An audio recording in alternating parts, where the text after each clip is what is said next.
안녕하세요. 부동산의 혁신 투자 부욕투 디잡스입니다. 제가 지금 3기 신도시 혁신 청약 전략 시리즈를 계속 업로드하고 있는 중인데요. 이번에는 많은 사람들의 기대를 한 몸에 받고 있는 하남 교산지구 내용을 담아봤습니다. 그럼 지금부터 시작해 보겠습니다.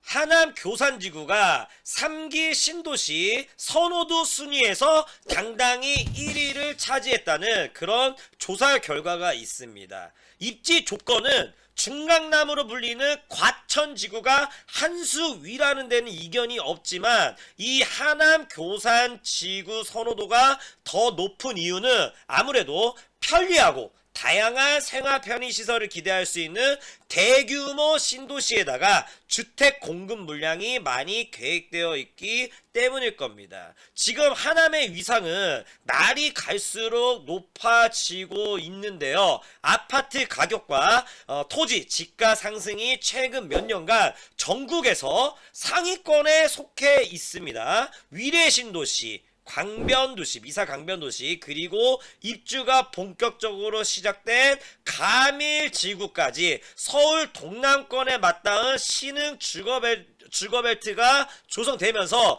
지하철 개발 호재까지 풍부해 이제야 비로소 입지적인 가치를 시장에서 인정받고 있는 겁니다.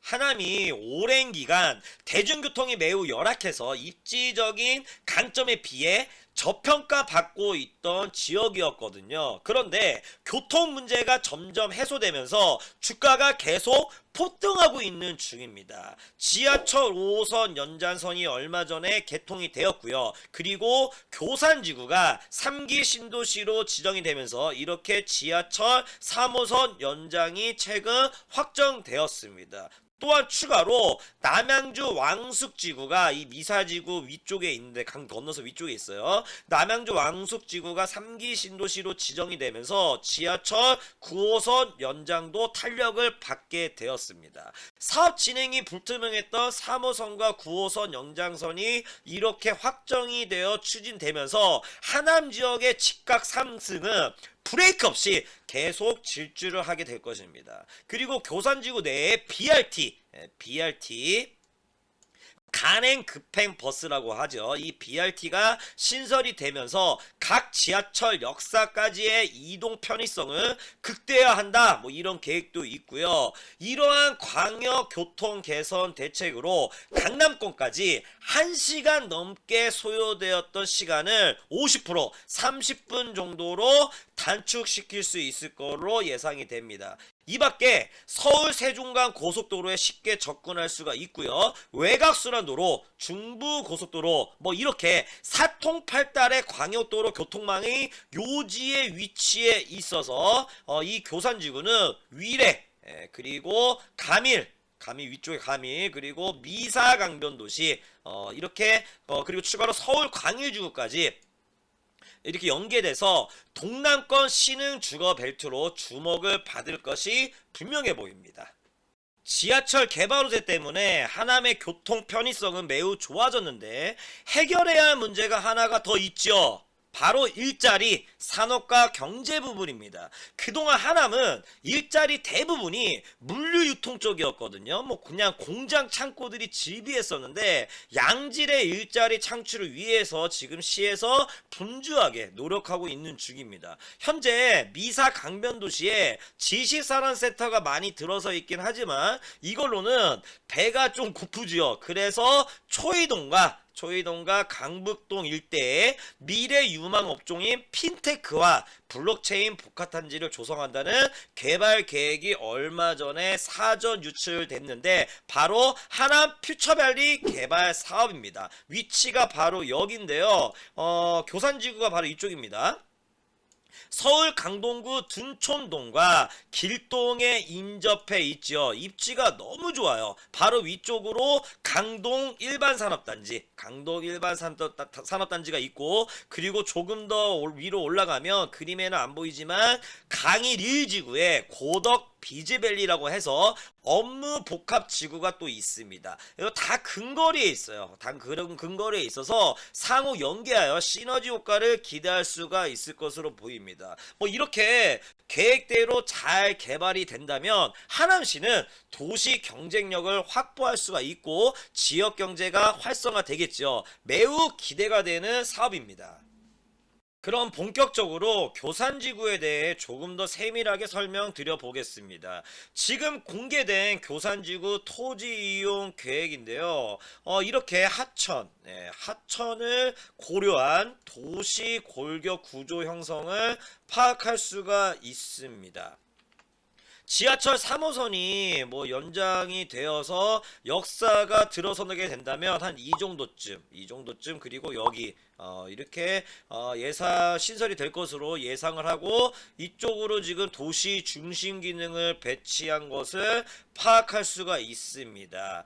이 빨간 색깔, 빨간 색깔이 뭐 상업용지들인데 이런 상업시설을 지하철 근처에 보통 만들어지잖아요. 네. 그리고 교산지구에 이렇게 녹지가 많습니다. 녹지. 이런 산의 지형을 그대로 살려서 동서방향으로 이런 생태축을 확보하고 있고 자족시설 용지를 이렇게 중심부 또는 역세권에 집적시켜서 도시의 자족 기능을 우선하는 그런 토지 이용 계획안이라고 평가를 할 수가 있겠습니다. 지금 교산지구 내에 계획된 이런 자족 용지들이 비율이 엄청나게 높습니다. 판교의 약 1.4배 정도 되는 크기라고 하는데 정말 어마어마하죠. 좀 전에 설명드린 하남 퓨처밸리와 연계해서 자족 도시로의 발전을 중장기적인 관점에서 추진하려는 그런 계획인 것 같습니다. 부동산 투자 측면에서 이 토지 이용 계획안을 보고 어떠한 부동산에 투자를 해야 할지 딱 보면 아시겠죠, 여러분? 네, 모르시겠다고요? 아파트 말고요. 네. 저는 딱 보면 알겠습니다. 바로 이 수변공원을 끼고 있으면서 지하철 역사 신설되는 역사와 가까이 위치한 이런 점포개면 주택들, 상가주택이라고도 하죠. 저는 이 상가주택에 무조건 투자를 할 겁니다. 이런 게 보기가 힘들어요. 찾기가 힘들어요. 상가주택이 보통 꼬마 빌딩이라고도 많이 하는데 1층은 근린생활시설 바로 상가가 들어가고요. 2층, 3층, 4층까지는 다가구 주택이 들어갑니다. 수입형 부동산이기 때문에 1층 근린생활시설에서의 임대 수익이 투자 가치를 결정짓는 가장 중요한 요소거든요. 그래서 상권 활성화가 핵심인데 보통 상권이 활성화된 지역은 주거로서의 쾌적함이 떨어지기 마련이거든요. 그런데 이런 상가주택 위치 보세요. 수변공원을 끼고 있어서 주거 환경도 정말 쾌적하고요. 역세권이라서 상권 활성화도 기대가 됩니다. 그리고 수변공원을 끼고 있기 때문에 특화 상권 조성, 뭐 예를 들어서 카페거리 같은 거 있잖아요. 그런 특화 상권으로의 뭐 그런 조성도 기대할 수가 있습니다. 여하튼 주거로서의 쾌적함과 상권 활성화 이 두 마리 토끼를 다 잡은 것 같습니다. 이런 상가주택은 진짜로 참기가 힘듭니다. 정말 탐이 나네요. 그리고 교산지구 상업용지 비율이 이런 빨간 색깔들이 상업용지입니다. 이런 상업용지 비율이 매우 적습니다. 전체 지구 면적의 0.8% 정도, 이 정도 수준이면 상당히 적은 거거든요. 역세권 인근 중심 상가는 뭐 분양 가격만 괜찮다면 투자성이 높을 수도 있습니다. 이런 자족시설 용지 비율도 높아서 비즈니스 배우 수요가 매우 풍부할 거잖아요. 회사원들이 소비력이 또 좋습니다. 회식도 자주 하고요. 제가 지금 쉽게 부자가 되는 방법을 설명드리고 있는 겁니다. 아파트 청약만 보시면 안 됩니다, 여러분. 저는 지금까지 신도시 투자를 했을 때 백정백승이었거든요. 신도시는 토지 이용 계획을 이렇게 완벽히 분석한 다음에 투자성이 높은 부동산을 선별해서 초기에 투자하면 절대 실패를 하지 않았습니다. 이 부분은 제가 나중에 설명드릴 기회가 분명 있을 겁니다. 자, 그럼 교산지구 청약 전략에 대해서 이어서 설명드리겠습니다. 우선 교산지구 사전 청약 물량 배정표를 제가 만들어 봤는데 1차는 올해 하반기 공급 예정이고요. 2차는 2022년 상반기에 예정이 되어 있습니다. 특별 공급, 일반, 특별, 일반 이렇게 물량을 쪼개보니까 공급 물량이 정말 없죠. 이렇게 일반 같은 경우에 정말 없습니다. 하남은 투기가열지구라서 이런 순서대로 공급을 합니다. 2년 이상 하남시에 거주한 분에게 30%를 우선 공급하고 2년 이상 경기도에 거주한 사람에게 20% 우선 공급을 합니다. 뭐 이때는 여기 하남시 우선 공급에서 떨어진 분들도 여기에 포함이 되는 거고요. 그리고 나머지 50% 물량은 수도권 거주자에게 공급을 하는데 이때는 거주 요건이 없고요. 그리고 하남시 경기도 우선 공급에 떨어진 분들도 여기에서 다시 한번 도전을 할 수가 있습니다. 과천지구 설명할 때 제가 설명을 드렸는데 사전 청약은 공공 아파트만 해당이 됩니다. 민간 아파트는 사전 청약이 없어요. 이 점 참고하시고 지금 교산지구 사전 청약이 1차와 2차로 이렇게 나누어져 있는데 핵심은 1차와 2차에 공급하는 아파트의 입지 컨디션이 매우 중요하다 이겁니다. 무슨 말이냐면 토지기 이용 계획에서 제가 설명을 드렸는데 지하철 역사가 2개 정도 신설되는 곳 위치를 제가 말씀드렸잖아요. 당연히 역세권 아파트가 인기가 더 많겠죠. 만약에 교산지구 1차 사전 청약에 역세권 아파트가 없다. 그럼 청약 경쟁력이 높은 청약자는 이 1차에 청약을 안 하고 그냥 패스할 겁니다. 그럼 경쟁률이 약간 줄어들겠죠. 그런데 만약에 1차에 좋은 아파트, 뭐 역세권 아파트, 좋은 아파트가 분양을 한다. 그럼 그냥 다 청약을 하는 겁니다. 그리고 여기에서 떨어지면 순차적으로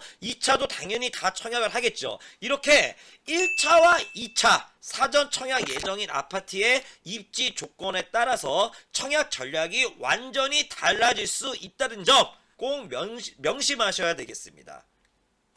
마지막으로 교산지구 공공 아파트에 도전 가능한 청약 요건을 표로 만들어 봤는데 다시 한번 말씀드리지만 절대 맹신하지 마시고요. 이 표는 비역세권 아파트 기준으로 만들어 봤는데 역세권 아파트는 이보다 조건이 훨씬 더 높아야 당첨을 기대해 볼 수 있을 겁니다. 위례 하남지역 아파트 그리고 미사 강변도시 아파트 이때 그때 분양할 때만 해도 하남시 당해지역 커트라인이 상당히 낮았습니다. 왜냐하면 하남시 인구가 정말 적었거든요. 그런데 지금은 하남시 인구가 많이 증가했고 교산 신도시 청약을 위해 이사연 수요까지 더한다면 당해 커트라인도 상당히 올라갈 것으로 예상이 됩니다.